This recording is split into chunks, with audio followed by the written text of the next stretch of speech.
First of all, thank you very much for Casey and everyone here, and also it's really great to be back. And today I'm actually going to talk a little bit about a concept that I've been working on. Basically, two concepts that I've been working on. Then they're interrelated. One of them is actually from Thich Nhat Hanh. It's called Interbeing. And the other one is actually a concept that I've been working together with Tom Lamar, Adam Nosek, and also a group of people with whom I've started a conversation with during the pandemic, which is called Ontogenetic diversity. So in the fourth chapter of my most recent monograph, Cinema Illuminating Reality, I advocated the use of ecological thinking to rethink how we as sentient beings relate to one another, to techniques, and to our overall associated milieu ecologically. So I would say that during that time I had a lot of faith that true relational thinking can help us critique and reconfigure the binary thinking that has been responsible for reproducing or for producing the kind of anthropotechnical impasses, or the kind of really, fucked up world that we are now situated. I still have faith, but before I confirm my faith, so to speak, I've been thinking very closely about what it means by thinking relationally and ecologically. I am actually putting I'm specifically putting the "and" in the middle of thinking ecologically and relationally, very specifically. And because the idea is that relational thinking is not always ecological, and ecological thinking is often not relational. As a matter of fact, a lot of ecological thinking are predicated upon the common concept that, or a common underlying assumption, that we all share some kind of an ontological ground, or some kind of ontological commonality. And so, as Thomas Pringle argues, as a matter of fact, historically, ecological thinking has been promulgated by the political right, not the political left, since the late 19th century to theorize and justify an assemblage of molecular and energetic relationships that we now call the Anthropocene. Meanwhile, many schools of relational thinking are still founded on binary presuppositions. If we think very carefully, the term Anthropocene is actually predicated upon a divide between human and the machine and the environment, or an idealized assumption that we all share an ontological commonality. And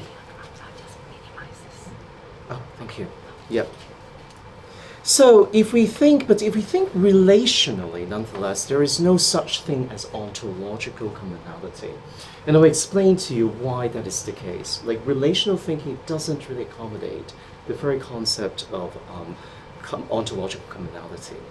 As Buddha Shakyamuni argues, sentient and insentient beings, so insentient beings include natural and technical objects, originate and perish interdependently. So the existence of a being does not stem from an essence or self-nature. Rather, each individuated being is a point of convergence of an assemblage of beings or process of becoming. Therefore, as Gilbert Simondon argues, we're not ontologically grounded in being. Rather, we are all ontogenetically trans-individuated. So in this presentation, I argue that the Buddhist notion of interdependent co-arising, or what Thich Nhat Hanh calls interbeing, can help us rethink the logic behind the concept of the Anthropocene, and in what ways we can rethink rethink ecological relations, not in terms of ontological commonality, but ontogenetic diversity. Now,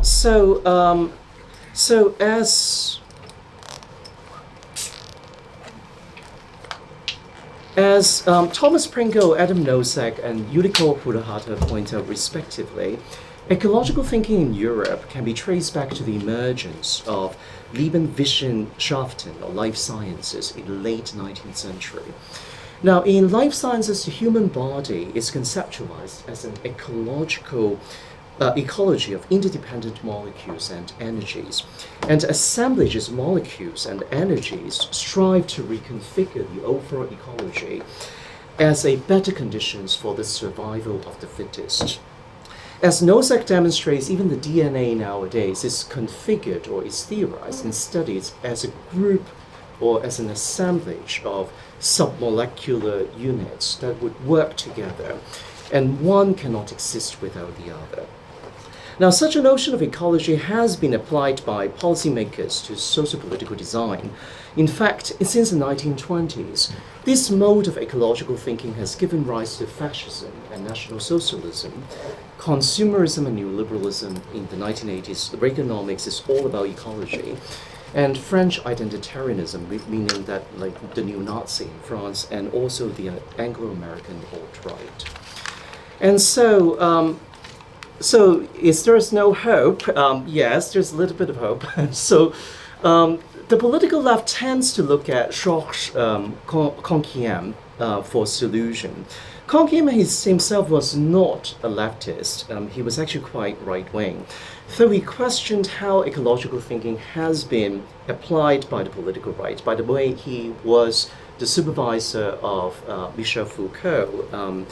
And so for Canquiam, political power arises not out of an unnamed or basically unnamed authority answerable to no law. If you're familiar with that debate, that particular idea of zone of exception was proposed by the pro-Nazi philosopher Carl Schmitt, and definitely has been promulgated more recently by Giorgio Agamben.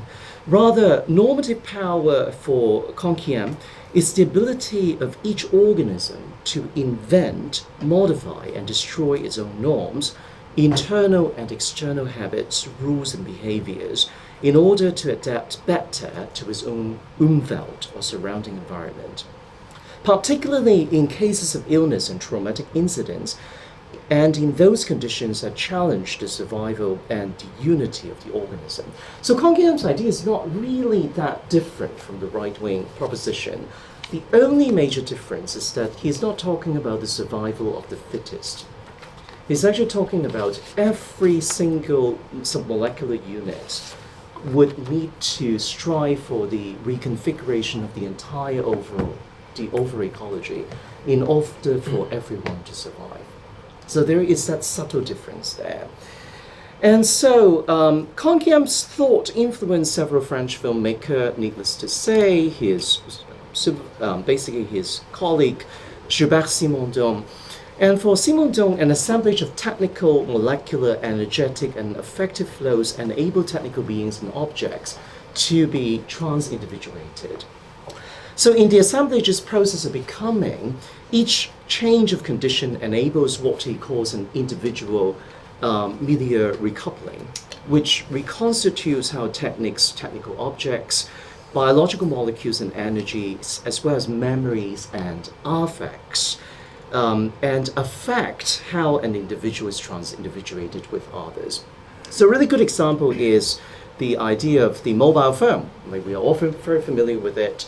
In the 1990s, someone puts a microchip into the mobile phone. So it enables an individual milieu couplings, and it gives rise to new technical objects like the smartphone. Reconfigure the human mnemonic processes. Every morning I wake up, I look at my smartphone, it memorizes my schedule, my social behaviors and everything.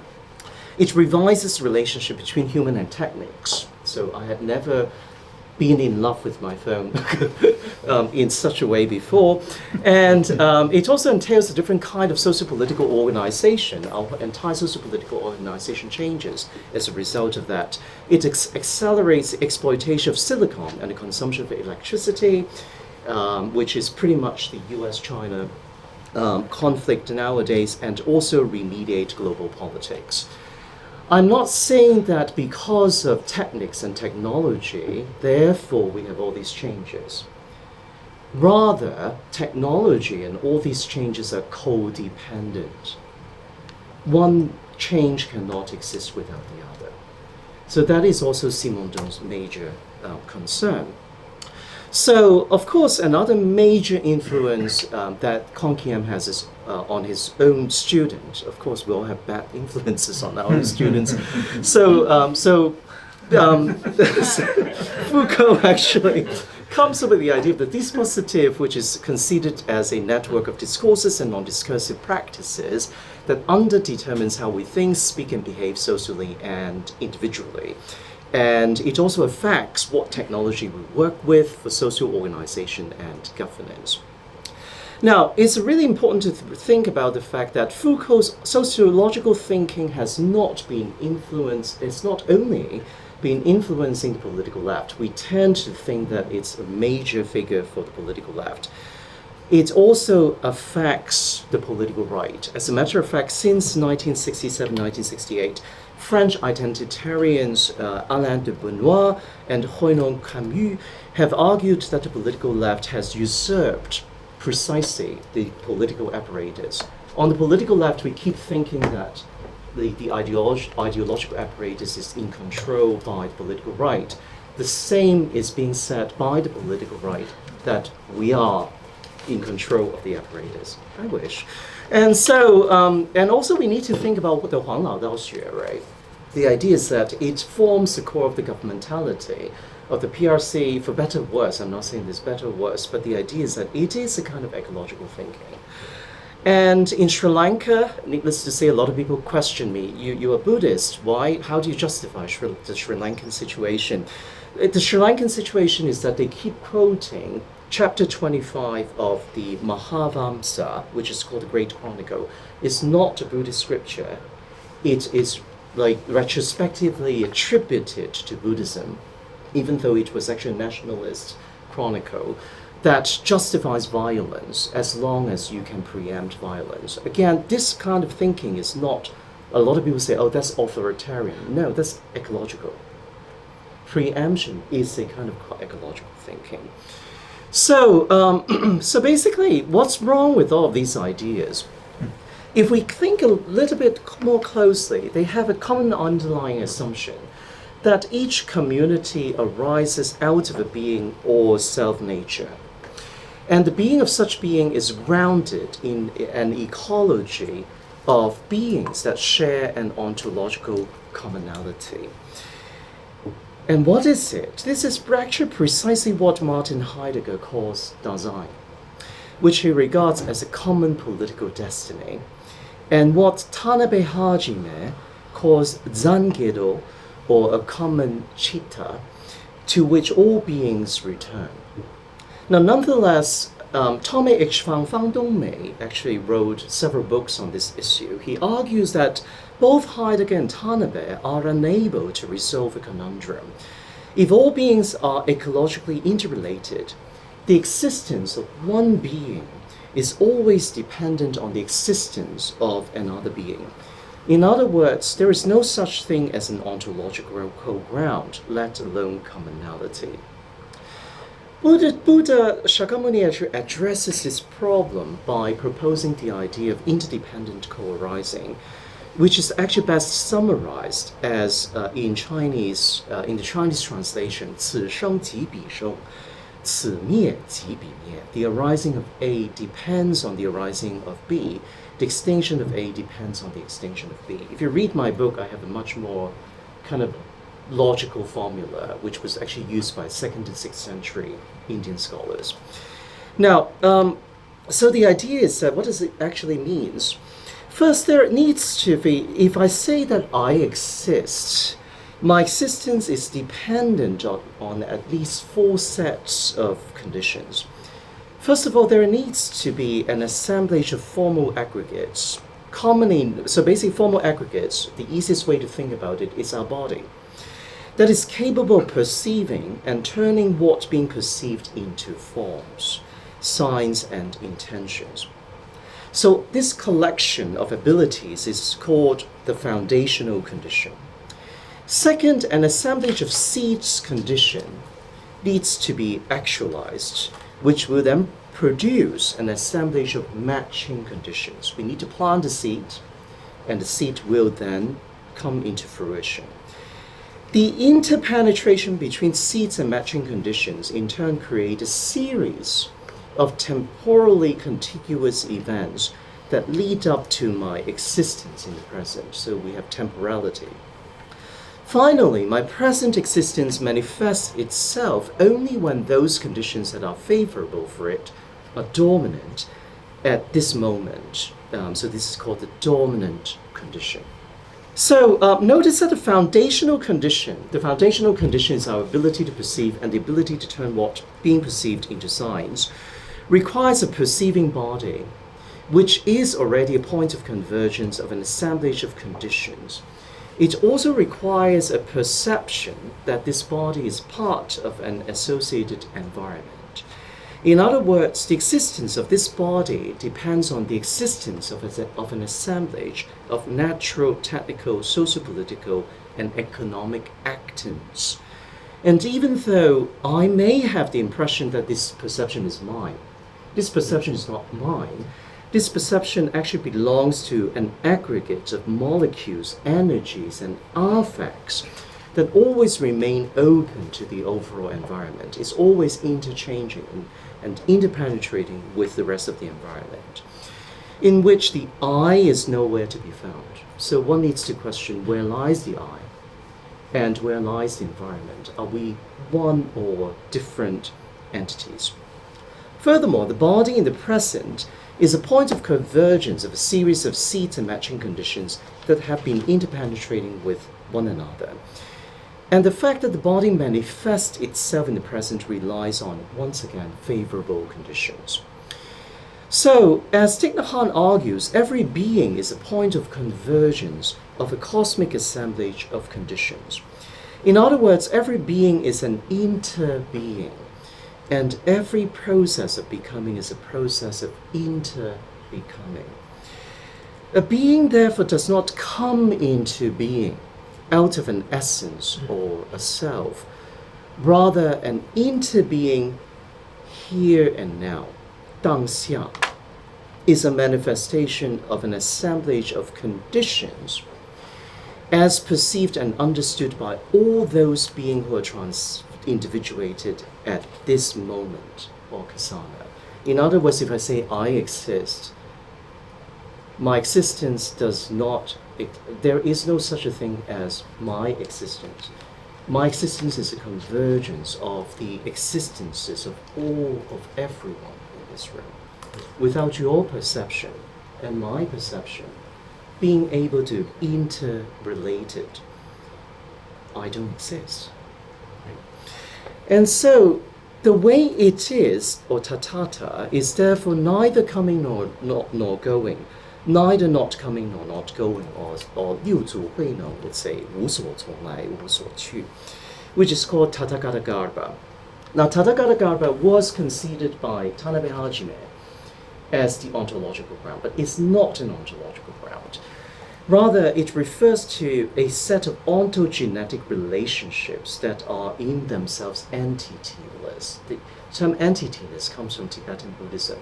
Or Fang Dongmei would call it me ontology.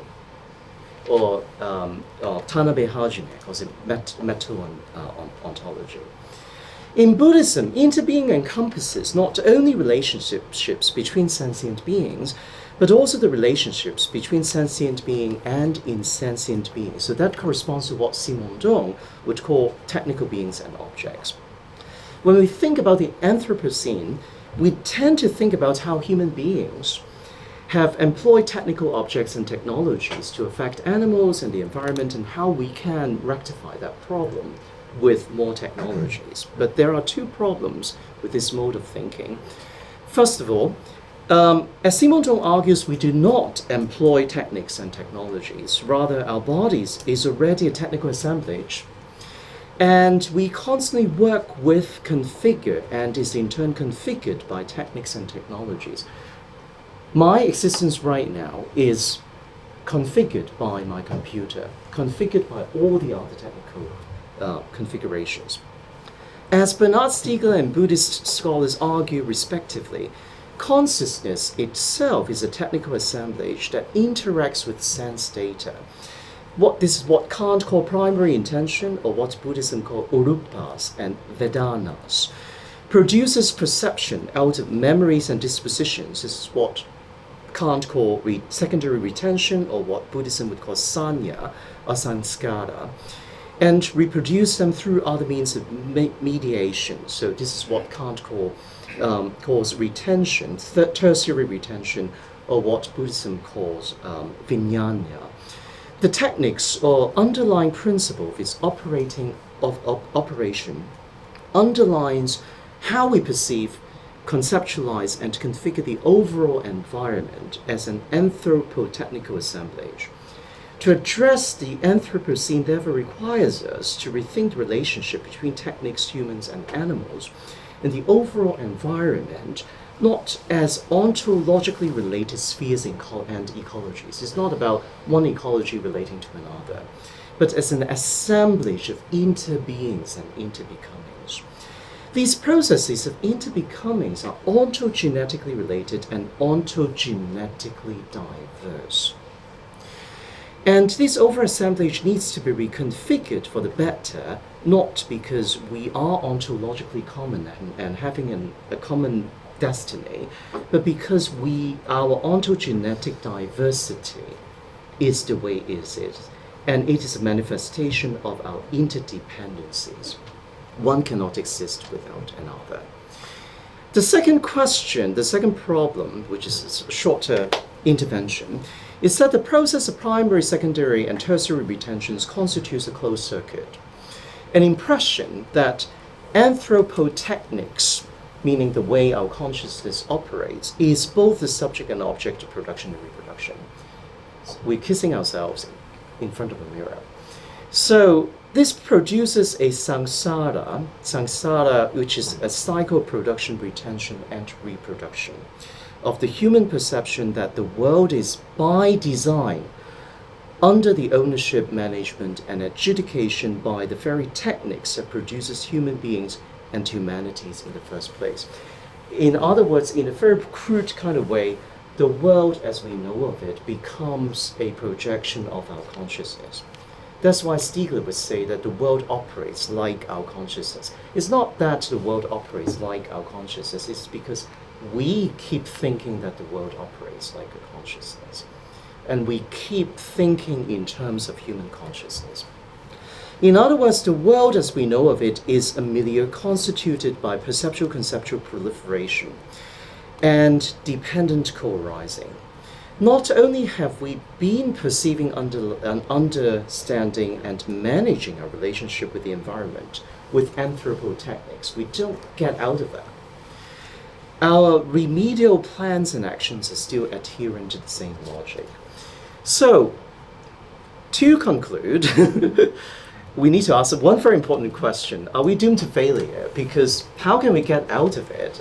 Let's say I'm not a practicing Buddhist. I'm not like Althusser, which is so I shut myself up and kill my wife. So what kind of solution can we get? So in Buddhism, the idea is, of course you can become the Buddha, but the idea is that not everyone can become the Buddha, at least not immediately. So the idea is to become mindful, first of all, to become mindful of that process, to become mindful that every single thing that we're perceiving, including our body, including the relationship between our bodies and other bodies, both biological bodies and technical bodies, how we conceive of the world, how we think about remedial actions are all predicated upon me, me. But the moment we say, oh, I know, I only think about me, I'm already no longer thinking about me. Okay. So my suggestion is to follow Pema Chodron's, well, not to follow, but follow and also question we also need to put into question. Basically, her idea is to, there are 4 steps of remedial actions in Tibetan Buddhism. First of all, to confess and acknowledge that we have mana. Mana means conceit. We're very self-centered. A mindfulness of mana enables us to confess and acknowledge what human beings have done out of mana. However, remedial engagement must start from an awareness or mindfulness that of mana itself, that the world as the way it is does not operate in the same way as human consciousness. It operates in a very different way. We may not know it right away, but by being mindful of mana, we are able to take the first step to try to comprehend what other animals and human and all technical beings are thinking. After all, the human consciousness is part of an assemblage of sense data, sensations and affections, memories and dispositions, and perceptual productions that interpenetrate with many others. We are small streams of water, or even water droplets, that are part and parcel of a larger body of water. In other words, what is at stake is not how human beings act remedially. We keep thinking that we're going to change things, we're going to take remedial actions. That's not what's at stake, but how we act with all sentient and insentient beings and processes of becoming, not in the future, but here and now. So that affections and feelings can become thinking. All water droplets seem to share an ontological ground, or their nature of being water.